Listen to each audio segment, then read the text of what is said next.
यदि मैं कामधेनु की रक्षा करने के लिए युद्ध नहीं करता हूं तो ऋषिगण मुझे श्राप अवश्य दे देंगे। और यदि मैं युद्ध करके कहीं पराजित हो गया तो मेरा बड़ा अपमान हो जाएगा।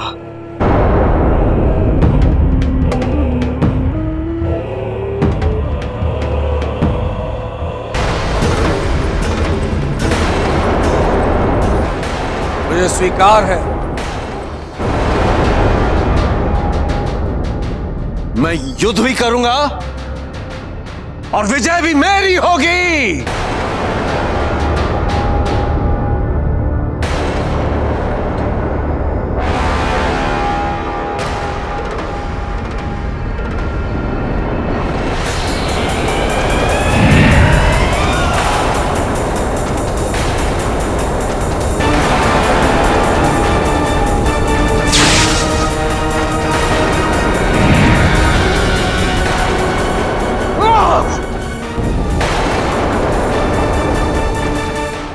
किंतु ये कैसे संभव है?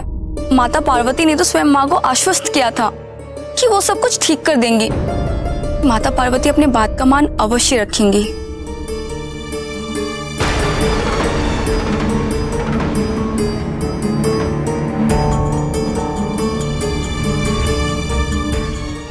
हमें ऐसी अनुभूति हो रही है कि कोई हमारा आह्वान कर रहा है।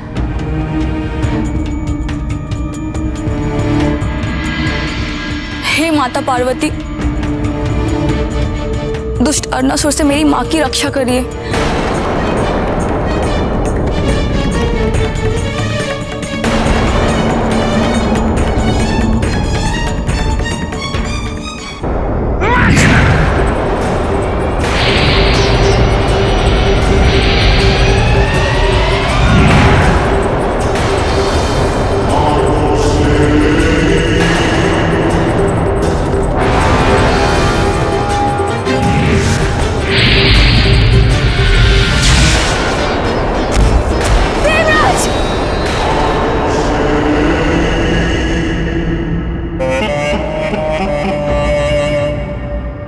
उठो देवराज,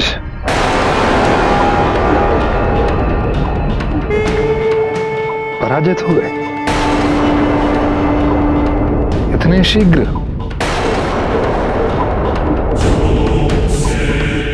अब कामधेनु मेरे साथ जाएगी।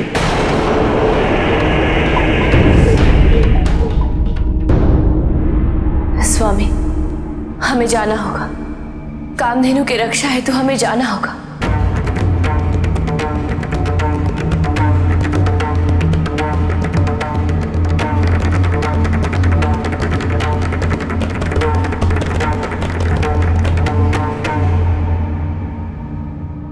पार्वती, स्वामी, जब आप दीर्घ विषाद की अवस्था में थे तब हमने कामधेनु को ये वचन दिया था कि हम उसकी रक्षा करेंगे।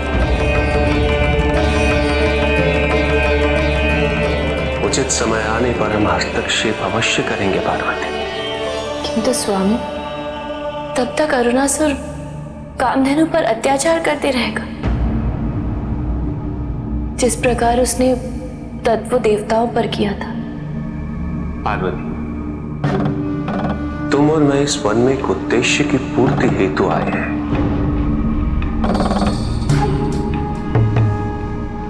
यदि हमने उस उद्देश्य को पूर्ण नहीं किया तो प्रकृति में संतुलन नहीं लौट सकेगा और वो पुनः परिपूर्ण भी नहीं हो सकेगी। मैं तुम्हें वचन देता हूं पार्वती, मैं कामधेनु की रक्षा अवश्य करूंगा। धैर्य रखो।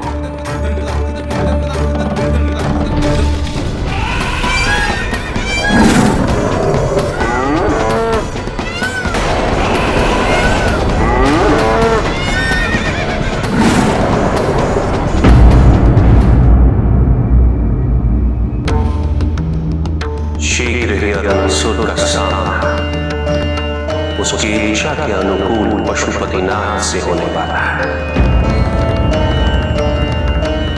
किंतु परिणाम उसकी इच्छा के प्रतिकूल होगा पार्वती।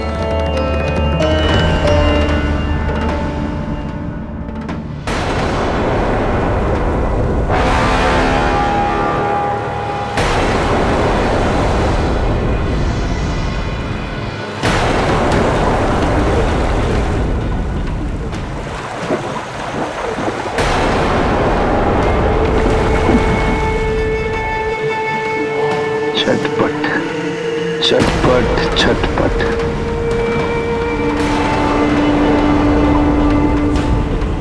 देखो पशुपतिनाथ, तुम्हारे सभी जीव जंतुओं की कैसी दुर्दशा कर रहा है यह अरुणासुर।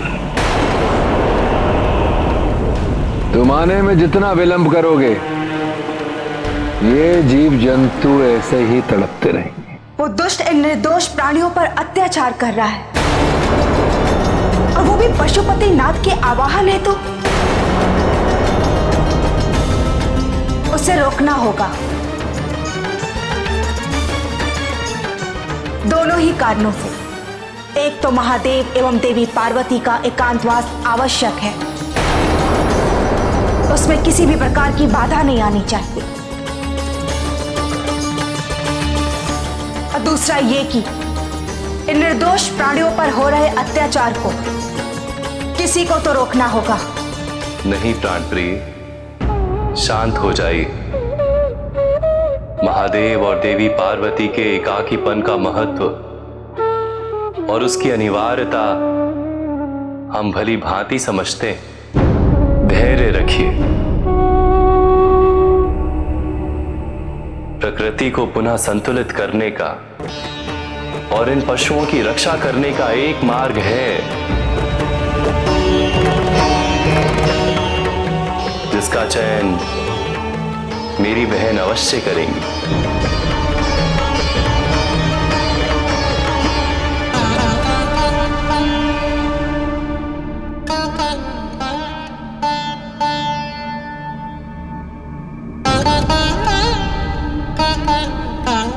स्वामी, पशुओं पर अरुणासुर के अत्याचार बढ़ते जा रहे हैं। ऐसे में प्रकृति को शांत होकर संतुलित करने हेतु हमें ध्यान गर्भ की रचना करनी होगी। प्रभु, ध्यान गर्भ की रचना कैसे होगी? महादेव और देवी पार्वती एक दूसरे के सम्मुख होंगे। अपलक एक दूसरे को देखते हुए इस निजता से उत्पन्न हुए आनंद से प्रकृति को परिपूर्ण करेंगे। अर्थात शीघ्र ही समस्त पशुओं की समस्या का निवारण होगा।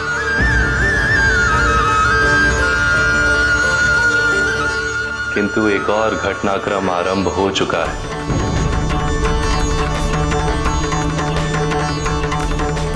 कामधेनु और अन्य पशुओं पर हुए अत्याचार का विरोध करने हेतु सभी पशु, सभी वाहन अपने अपने देवताओं का स्थान त्याग रहे हैं।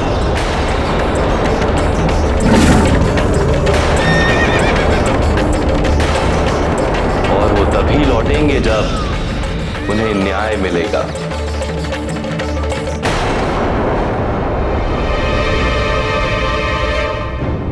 पहले महादेव के विषाद के कारण ऐरावत ने स्वर्ग में उत्पात मचाया, और अब तो इस अरुणासुर के कारण ऐरावत ने स्वर्ग ही त्याग दिया। किंतु कोई भी इस समस्या के समाधान के लिए कोई भी कर्म करता प्रतीत नहीं हो रहा है मुझे। अब मुझे ही कुछ करना होगा। नहीं देवराज, सर्वप्रथम मैं आपको स्मरण कराना चाहता हूं कि ब्रह्मदेव ने आपसे एक बार क्या कहा था। क्या कहा था? कुछ परिस्थितियों में सबसे बड़ा कर्म होता है अकर्म।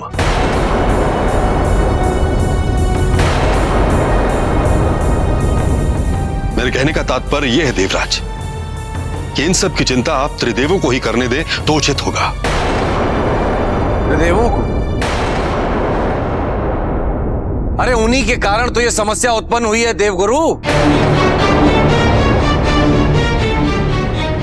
ब्रह्मदेव ने तो स्वयं अरुणासुर को वरदान दे दिया, नारायण ने अरुणासुर को जाने दिया, और महादेव के एकांतवास में किसी को भी बाधा उत्पन्न करने की अनुमति नहीं है। किंतु मैं औरों की भांति हाथ पे हाथ धरे बैठा नहीं रह सकता हूं। मैं स्वयं जाऊंगा महादेव के पास। अरे एकांतवास इस समस्या के समाधान के बाद भी किया जा सकता है। नहीं देवराज, यह उचित नहीं होगा। कृपा कर आप वहां मत जाइए। क्या आप लोगों को इस संसार की कोई चिंता है या नहीं?